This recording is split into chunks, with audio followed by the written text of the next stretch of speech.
Sa gitna ng issue sa pagkakakilanlan ni Bamban Mayor Alice Guo, ibinigay na ng COMELEC ang mga hinihinging papeles ng Office of the Solicitor General tungkol sa alkalde.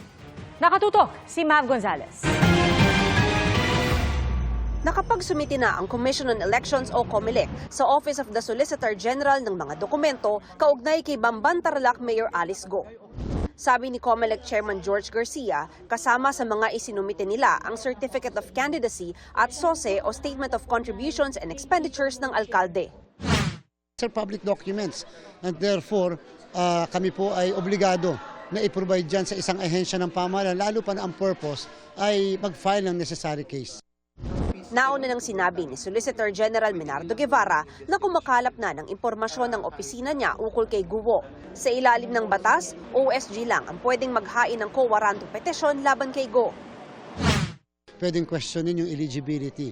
Tatandaan po ng lahat, kapag ang pinag-uusapan ay residency at citizenship, ito po ay continuing qualification. Ibig sabihin, kung ikaw ay nung tumakbo, Filipino ka, tapos nung nanunungkulan ka na, hindi ka na Filipino, pwede kang tanggalin anytime. Kinuna namin ng pahayag si Guevara pero wala pa siyang tugon. Nang tanungin naman ang COMELEC kung pwede pang tumakbo ulit sa eleksyon si Guo.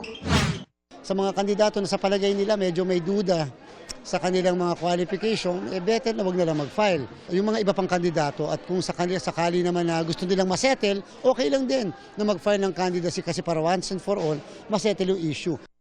Para sa GMA Integrated News, Mav Gonzalez, Nakatutok, 24 Oras. Mga kapuso, patuloy na tumutok sa mga balita. Mag-subscribe sa GMA Integrated News sa YouTube. Sa mga kapuso abroad, samahan niyo kami sa GMA Pinoy TV at www.gmanews.tv.